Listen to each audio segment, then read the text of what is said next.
Good morning, everyone. Morning. Wonderful to be back here. Always good to see you and always good to learn with you. Special words of welcome to a congregant of mine, Jonathan Friedman, who's come to learn with us today. Let me give us a very quick review of where we are in our ongoing series. We've seen that the Hebrew Bible is a library, not a book. It's a series of texts produced over many hundreds of years, all told about 1,000 years in the composition of the texts that we call the Hebrew Scriptures. So while we can pick up one bound book, one volume, and have the Hebrew Scriptures all in the palm of one's hand, and therefore think of them as a product, I'm encouraging you to think of it as a process. What lived experience is reflected in these words. And that's the lens that we're adopting for understanding it afresh and hopefully understanding it more deeply. So we've been proceeding chronologically from the late second millennium before the Christian era, 1200, 1100, more than 1000 before the Christian era, as the first chunk, the first time era. This is known as the pre-monarchy, the time of the tribes. The leaders of the tribes were called shoftim, a word which means judges in the judicial sense, but also means charismatic leaders, chieftains in a political sense. People like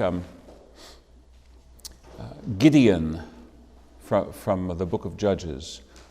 An example of a judge who didn't quite get it right was Samson. But that's the era of the judges. That era is represented by only a few texts from the Bible, and almost all of them poetic texts. The Song of Deborah is what we looked at a little bit last week, Judges chapter 5. The Song of the Sea, Exodus chapter 15. The blessing of Jacob to his sons, which become the tribes, Genesis 49. Linguistically, if you go into the Hebrew, you'll see that there are characteristics of the language used which are older than the standard Hebrew language. Just as if you opened up an anthology of English poetry, you could tell at a glance that when you're looking at Chaucer, it's an older stage of English than when you're looking at Shakespeare. If you had the Hebrew, you could see that. And in those texts, we see a tribal, not a national focus. Religiously speaking, what distinguishes these texts from any of the pagan literature written before or at that time is that there's the worship of only one God, the God of Israel.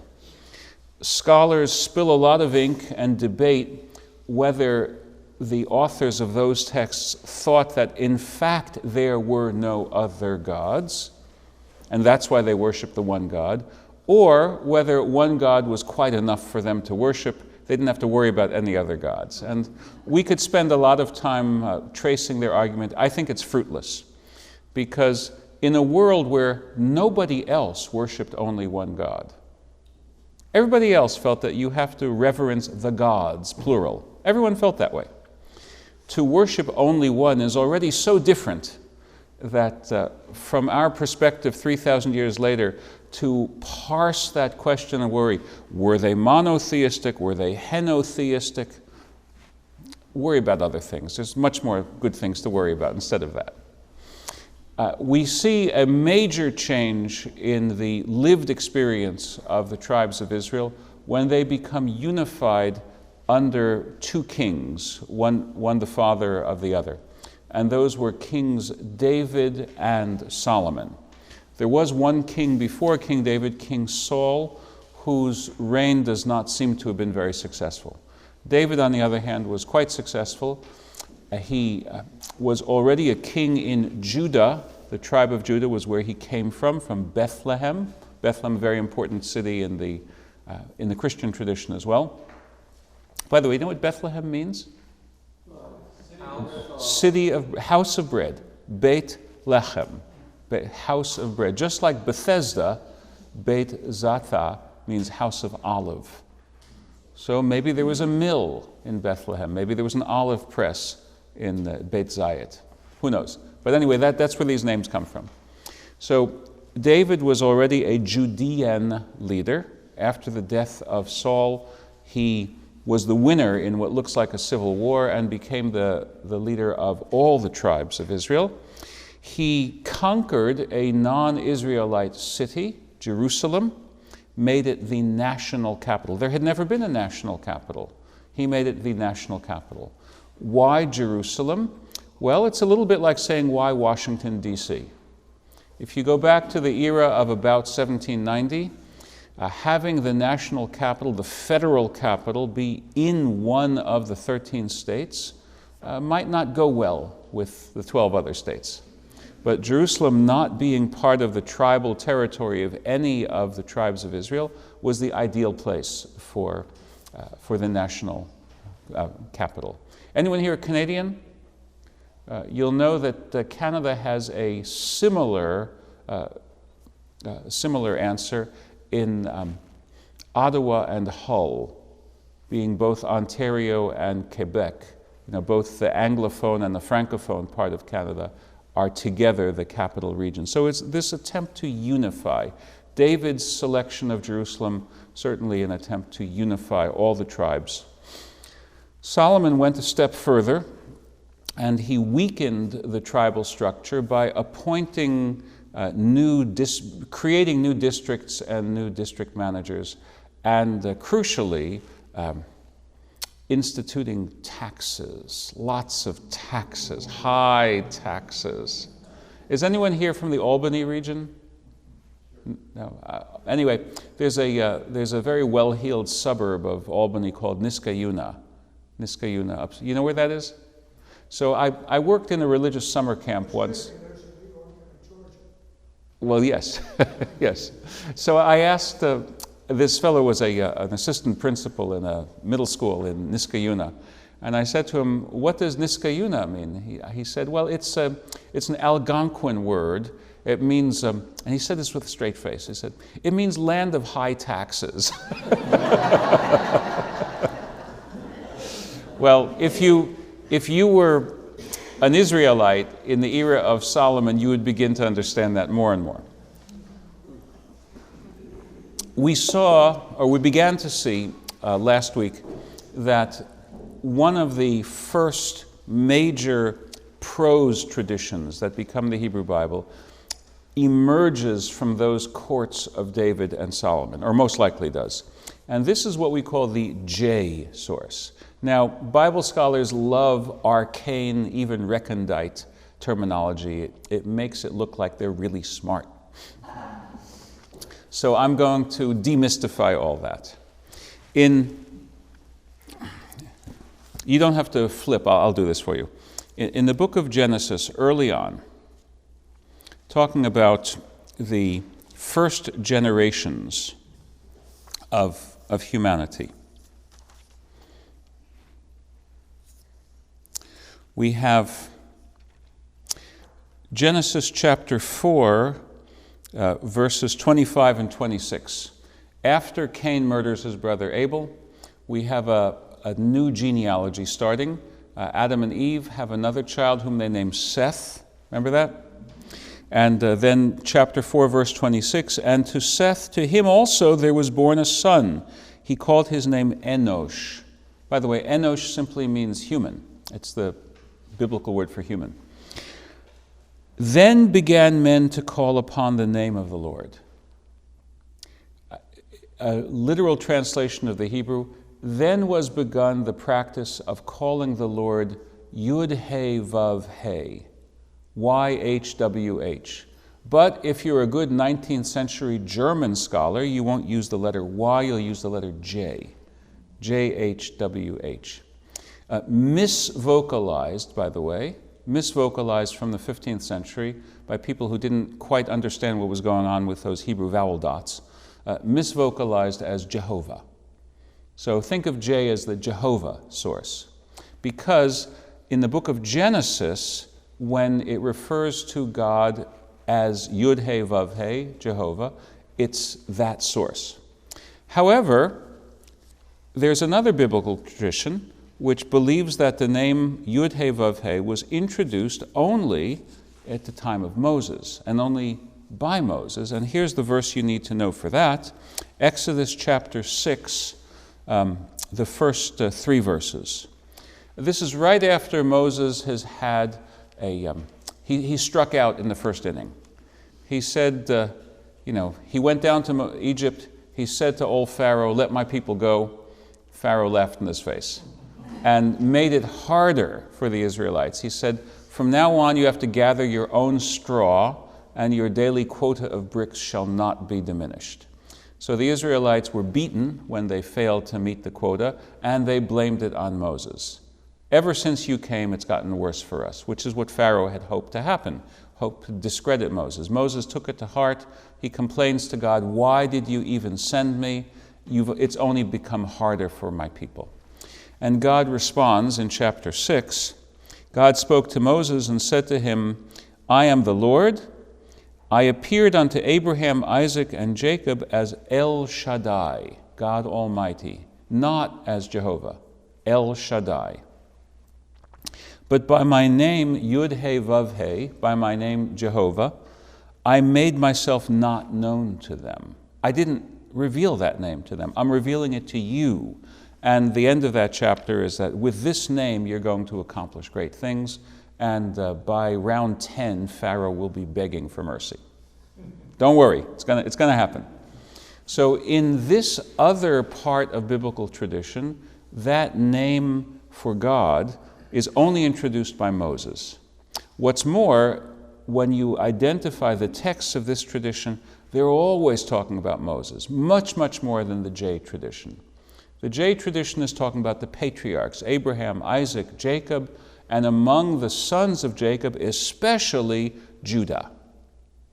Not surprisingly, Judah, which is the southern part of the land of Israel, the tribe of Judah had become its own political entity. Not surprisingly, Judah is where the J source comes from. And Judah is the son of Jacob who gets, top billing. He's above the credits. Whereas in the E source, Judah not so much. Joseph, he's the one. And his 2 sons, Ephraim and Manasseh. And do you know what leader came from Ephraim? The leader who followed Moses? Who followed Moses? Joshua from Ephraim. Lots of E sources about Joshua, because he came from the right place. It's as if you were reading a middle school history of the early United States that was published in Massachusetts rather than in Virginia. You can imagine how there would be different emphases on which colony was truly important. Okay? Down here we say, the mother of presidents, right? Ask Father Noah one day about how they taught that in Massachusetts. I'll bet there was a different focus. Virginia who? Who's afraid of Virginia?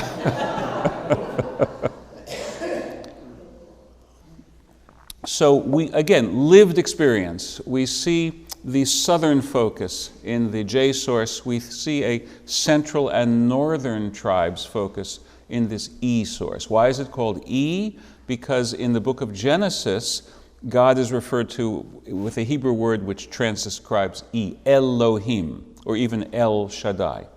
So that's why it's J or E. So today we're going to look especially at the E source.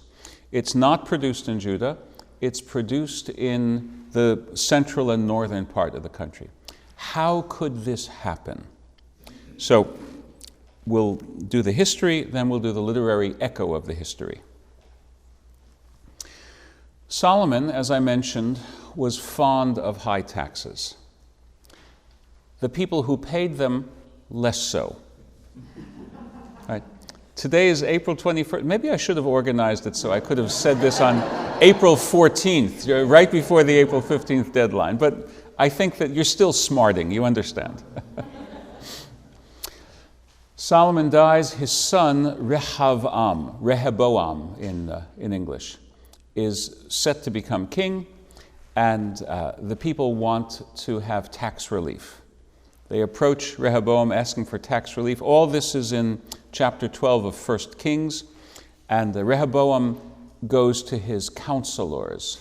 The older counselors who remember the old days say to Rehoboam, yield to them now. Make a lowering, even if it's temporary. Give them a tax holiday now. You'll secure their liberty. You can re-raise the taxes later on. That strategy is well known in the Bible. In the book of Esther, Ahasuerus does that. He's giving away, and then in chapter 10, when no one is still paying attention, he raises taxes. So that's what the old and wise counselors of Rehoboam said. The young ones who were used to living high said, no, now's the time to show them who's boss. So Rehoboam is very harsh with them. He says, if my father scourged you with whips, I'm going to scourge you with scorpions. I'm the boss. So they said, well, phooey on you. And they summoned a political exile whose name is Jeroboam, who had been sheltered by Pharaoh. These things happen all the time, right? You might remember that Louis XIV of France sheltered the Stuart pretenders to keep them to challenge the Hanoverian kings of England, right? People do that. So Pharaoh sheltered this political rebel in exile. The northern tribes brought him back, and they seceded. So it's not like the American example, except that there was a secession, but in America it was the South that seceded, and their secession was suppressed by the Federal Army over the 4 years' time until 1865. In biblical Israel, it was the North that seceded, and they succeeded. They became a separate kingdom. They appointed Jeroboam as their king, and when Rehoboam tried to reconquer the northern tribes, he had to deal with an invasion from Egypt. The Egyptian pharaoh, who's known in Egyptian sources as Shoshank, but in the Bible he's called Shishak, but it's the same name, invaded Judah just at that time. And that is corroborated in Egyptian records as well as in the biblical book of 1 Kings. That's one of the great points where we have a non-biblical corroboration of a specific event in the Hebrew Bible. And it also locates all of these events in the low 900s, the late 10th century before the Common Era. By the way, once you get to this point in time, the balance of historical as opposed to legendary goes up much more because it's possible to get much more corroboration. So a divided kingdom, two different political organizations, each of whom acknowledged the God of Israel as the God to be worshipped. Let's look at the northern kingdom. What did Jeroboam do? This is the rebel who became the king in northern Israel. So I'll read very quickly 1 Kings chapter 12. Jeroboam built Shechem. Shechem is modern-day Nablus. How does Shechem become Nablus? Doesn't sound like Shechem, does it? No. Nablus is a corruption of the Greek Neapolis, new town. We've got a new town road, they had a new town, right? Neapolis, but in Arabic there's no P, it becomes a B, so Neapolis becomes Nablus. That's how Nablus is called Nablus. So Nablus was the capital of northern Israel as established by Jeroboam 2,900 years ago in the hill country of Ephraim. I told you, that's the tribe. Now, he noticed that the Jerusalem temple had a continuing hold upon the hearts of his subjects. they continued to make pilgrimage to Jerusalem, and he thought that's going to undo the independence. They're going to be wooed back to loyalty to my political enemy. I have to do something about that. So the Bible tells us what he did. Whereupon, this is 1 Kings 12, verses 28 and following. Whereupon the king took counsel and made 2 bull calves of gold. Okay, not 1 golden calf, but 2. And he said to them, "You have gone up long enough to Jerusalem. Behold your gods, O Israel, who brought you up out of the land of Egypt." Does that sound familiar? Does it sound like the golden calf story? Right. He set one of them in Bethel, and the other one he put in Dan. Dan is the finger of the Galilee, the very northern part of the land of Israel. Bethel is the center part of the land of Israel, which was the southern terminus of this northern kingdom. So at both ends of his kingdom, he has identical shrines. And he says to the people, don't bother going to Jerusalem. Why do you need a passport to go to worship God? Stay in the country. If you're in the north, go to Dan. If you're in the center of the country, go to Bethel, and it'll be fine. So, by the way, our Bible considers him a terrible rebel for having done that.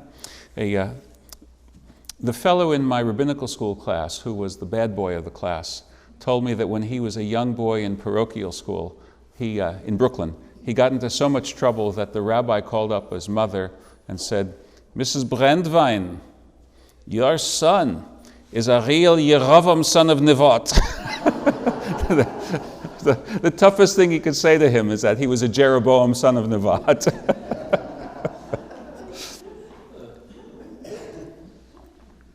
Now, there are losers in this political development. Not only the economic welfare of Judah and Jerusalem loses, someone else loses as well. And that someone else, we theorize, is the circle which produces the E document of the Bible. Does the name Shiloh ring a bell? In Hebrew, it's Shiloh. Shiloh, very important. I'm not referring to the Civil War battlefield, right? Very important shrine. Right? Do you remember that the young Samuel was an apprentice to the high priest Eli in Hebrew, serving in Shiloh? Do you remember that Samuel's mother Hannah went to Shiloh and offered a silent prayer? The priest thought she was drunk and said, "No drunks allowed." She said, "No, sir, I'm not drunk, I'm depressed." And he said, "Oh, forgive me, I misconstrued it. May God grant your prayer." And the prayer is granted. She has a son named Samuel. After he's weaned, she brings him to the shrine. This boy's life is consecrated to God's service. You might remember the story from the beginning of 1 Samuel. So Shiloh, as we call it in Hebrew, was one of the main shrines of the worship of the one God. Now, the chief clergy in Shiloh supported the wrong horse. He backed the wrong horse in the tangled succession struggle after the death of David. He didn't back Solomon, he backed one of Solomon's brothers. And that cost him and Shiloh its preeminence. Solomon appointed another man to be the chief priest in Jerusalem. And Jeroboam also didn't restore Shiloh. Jeroboam had his own men that he appointed as priests in Dan and in Bethel. So the priests of Shiloh, who traced their lineage back to the clergy instituted by Moses, the Levites, they felt that they were losers on both scores. They didn't like the kingdom of Judah because that was the land of high taxes, and they didn't like the work of Jeroboam either because he was not taking these legitimate clergy, he was taking some illegitimate parvenus whose main qualification was that they could enrich the king. Apparently, whether the kings were north or south, they had the same economic vision of self-interest. A lesson to be learned. So the document, or the source that we call E, is distinguished by the following foci. We can see that it's interested in the lives of the several tribes of Israel, not only the tribe of Judah, not preeminently the tribe of Judah, but rather the tribes that settled in the part of the country where it was. Many traditions about Joseph, who is the father of the tribes of Ephraim and Manasseh, traditions about their history as well. As I mentioned, traditions about Joshua, who is from one of the Joseph tribes. By the way, why does Joseph get two tribes? Why does Joseph get blessed by his father Jacob and saying, your two sons who were born before I arrived in Egypt shall each have the status of an independent tribe? Do you know what Jacob is doing there? The biblical inheritance law gave the firstborn son a double portion, a double cut. Now, Joseph was the firstborn son of which mother? Rachel. And Reuben was the firstborn son of which mother? Leah. Who is the woman that Jacob wanted to marry, according to the story? Rachel. But his father-in-law Laban did a bait and switch on him. Remember that?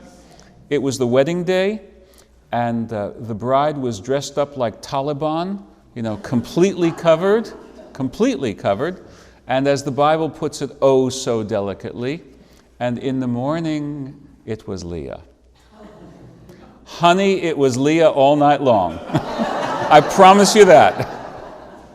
And as you might know, turnabout is fair play. Who robbed his father blind because he wanted his big brother's blessing? Jacob, right? Isaac was blind. Rebekah eavesdropping at the tent flap. That's a big thing in the Bible too, eavesdropping at the tent flap, right? Here's Isaac say to Esau, go hunt and bring back and make some nice meal. We're going to have a wonderful meal, and I'll give you your double portion. And Rebekah says to Jacob, now's the chance, and you better strike while the iron is hot. Jacob doesn't say, as Joseph says to Potiphar's wife, it would be wrong. He says what many in America have said, what if I get caught? And she answers, any punishment be upon me and not you. That's all he needed to hear. So he literally robs his father blind. He gets the blessing that his father intends for the big brother. And guess what? Measure for measure. He himself is robbed blind, in the sense that it's the nighttime. He doesn't know who is the sister with whom he's consummating his marriage. And in the morning, it was Leah. I feel very bad for Leah, by the way. She's a pawn. I mean, her father has zero respect for her, and she had a very difficult life because her husband didn't love her especially much either. So it's tough to be a Leah. But if you want to read about the rehabilitation of Leah, 1997 novel by Anita Diamant, The Red Tent. It's a novel that retells the story of Jacob and family from the perspective of Leah and her daughter Dinah. They became midwives. Call the Midwife. Great show. Great show. Right. So you could read that. It's not biblical. It's a kind of a counter-biblical retelling, but it's a lot of fun. So the firstborn gets a double portion. At the end of his life, Jacob says to Joseph, you should have been my firstborn. Rachel should have been my wife. Now, he doesn't say it in so many words, but you should have been my firstborn. You're going to get a double portion. And that means your first two sons, Ephraim and Manasseh, will each have the status of a tribe. That's why they are two tribes and not one. Okay, so the e-source from that part of the country where they were settled is very much focused on them. It's focused on Moses, the Levite. It is not focused, sorry Steven Spielberg, it is not focused on the ark at all. Where was the ark before it ended up in the CIA warehouse? Remember the end of the movie? Right.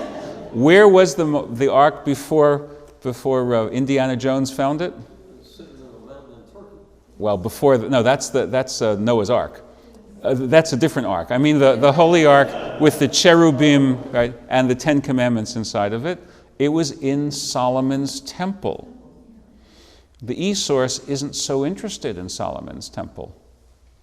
The eSource doesn't talk about the Holy Ark. When you look in the book of Exodus and so on and so forth about the Holy Ark, that's JSource or PSource. We'll talk about the priests in 2 weeks. But that's not the eSource. The eSource talks about the tent of meeting. The tent of meeting where Moses would go to receive special communications from God. So again, the lack of focus on the ark with the tablets in it, and rather the focus on the tent of meeting is characteristic of the eSource. Moses, as the man who really deserves the focus, is characteristic of the eSource as well. And finally, I want to show you how all of this plays out in a very, very important story, Exodus 32 and 33, the story of the golden bull calf. So just to remind you of the narrative context, Moses is up on the mountain getting the covenant. As you know, writing in stone is not very fast. Right? Right. By the way, do you know why Hebrew is written right to left? Here's the theory. Most people are right-handed. If you're a righty, raise your right hand. If you're a lefty, raise your other right hand. Okay, most people are right-handed. We know from Egyptian tomb art that this was true 5,000 years ago as well. So if you are writing in stone, you're going to hold the chisel with your non-dominant hand. You'll swing the mallet with your dominant hand. And just the biomechanics of it is you're going to go across your body, right? Across your body. I'll turn this way so you can see. Cross your body, right to left. See that? That's the theory, why Hebrew goes right to left. It's not that we're just perversely backwards compared to the world. If we are, that doesn't prove it. So, the tent of the meeting, not the Ark of the Covenant. Chapter 32, Moses is up on the mountain. He's there for a long time.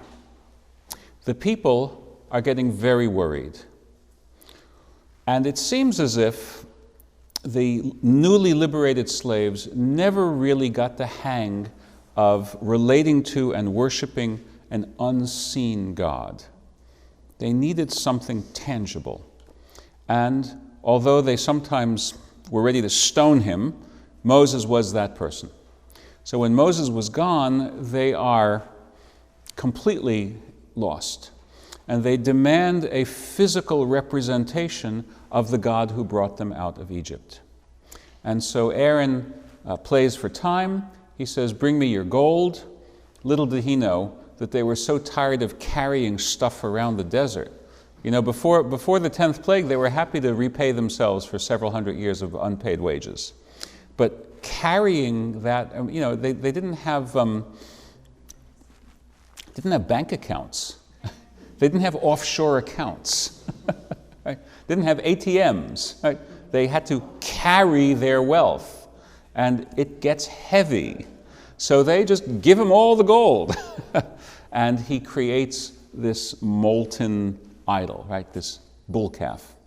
Why the bull? The bull in ancient Canaan is the symbol of fertility and potency, and it is one of the iconic images of the Canaanite deity El, who was like the chairman of the board of the Canaanite pantheon. So the bull also you have Horus, right? Who the longhorn. And the sun is that circular disc in between the long horns of Horus. And the sun is the S-U-N, is the father of Pharaoh, right? Ra is the father of Pharaoh. Horus is the one who bears Ra in between Horus's horns. So the bull has certain mythological associations that newly escaped slaves would have understood. Just by the by, that's why I think the fifth plague of the 10 is the plague of cattle disease. Because there's a very deep rhetorical structure in these 10 plagues. Halfway through the plagues, we see a plague against the deity that supported the sun. The 9th plague of darkness, the sun itself, and the 10th plague, the Pharaoh is in the crosshairs, and the Pharaoh's son. By the way, DeMille was a wonderful showman, but the son of Pharaoh who actually died in history was not a little boy. We now know, as we did not know until about 30 years ago, because of recent archaeological excavations, that in the family tomb of Pharaoh Ramesses II, they discovered the tomb of his crown prince with the wonderful name of Amun-Her-Chefesh F. You can call him F for short. It means the god Ammon is the strength of his dominant hand. He was supposed to be the next pharaoh. He was not the next pharaoh. The next pharaoh was Mer-Nephthah, who was like the 13th son of Pharaoh, something like that, Ramesses. Why not the firstborn son? It seems as if he was killed in battle. I mean, we don't know that for a fact. We know that by x-raying the mummy, catastrophic head trauma, as might have been produced by a mace or a battle axe. So chances are he died in battle. The body was brought back to Egypt. Huge publicity. I mean, think about how everybody knew about the funeral of Princess Diana, right? Huge publicity. My own guess is that this 10th plague is the historical kernel from which the 10-plague narrative evolves. But that's a lecture for another time. So the story of the golden calf, they make this calf. Moses is up on the mountain. God says, there's trouble brewing down below. I think I'll just destroy the Israelites. I'm so sick of them. Moses gets to his greatest heights ever. He successfully intercedes, says, God, don't destroy them. What will the neighbors say? The neighbors will say, you didn't have enough power to shepherd them safely through the wilderness. And God says, okay, I won't destroy them, but I will destroy the guilty ones.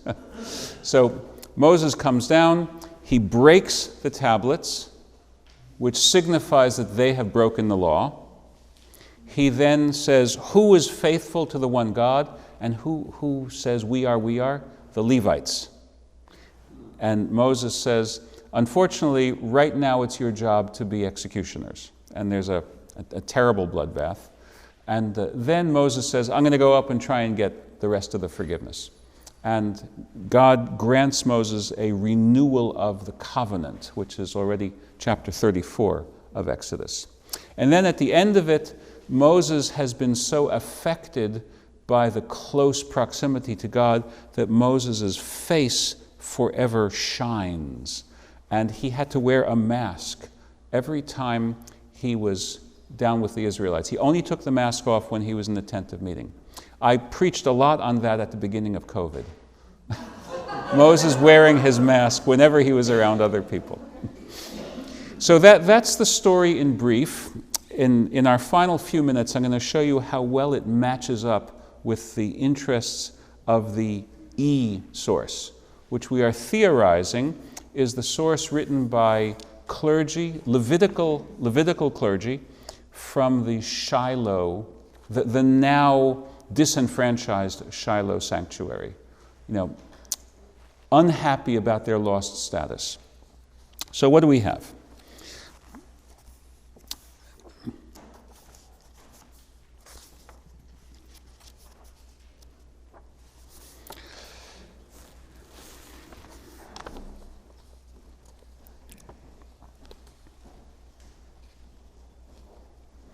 Aaron the high priest is the one who makes the golden calf, right? Aaron's descendants are now serving as high priest in the Judean sanctuary of Solomon's temple. Aaron is put in a bad light there. the Judean temple. Who's going to put it in a bad light? Not a J source. As far as the J source is concerned, the Judean temple is the sign of God's blessing. The E source says Aaron's descendants are sharing in that flaw that you can see going all the way back to Aaron. Next, the golden calf itself, though, is a terrible sin, right? Make no image of the divine.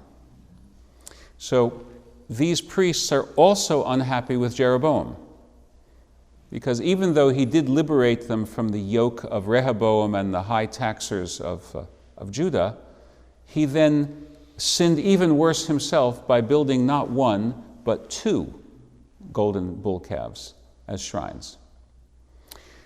That also explains the plural in the book of Exodus chapter 32 and 33. Aaron says to the Israelites, not, "This is your God who brought you out of Egypt," but rather, "Ele Elohecha Yisrael." These are your gods who brought you out of Egypt. Why the plural? The theory is 2 golden calves built by Jeroboam, and the story in Exodus is the E source's way of saying, look how wrong that is. Moses destroys the tablets in this story. Why? Because the vaunted relic of the tablets in the Jerusalem sanctuary, which are the replacement tablets, right? This story is reminding us that if the people break the law, that's what counts. And that these tablets are not a talisman to guarantee God's protection no matter what they do. It's contingent upon their faithful behavior. Keep that in mind for next week when we talk about the D source. It takes that insight and develops it in a major way. And finally, who saves the people Israel in the golden calf story? Moses, by his intercession prayer, and Moses is a Levite, and then the tribe of Levites who rallied at his side to help in the civil war that follows. So what I've shown you just now in these last 5 minutes or so is how a sacred memory from centuries before gets shaped and reshaped in the Bible to show what were the particular interests of the part of the Bible that was relaying it. So I'm going to close with an image from astronomy.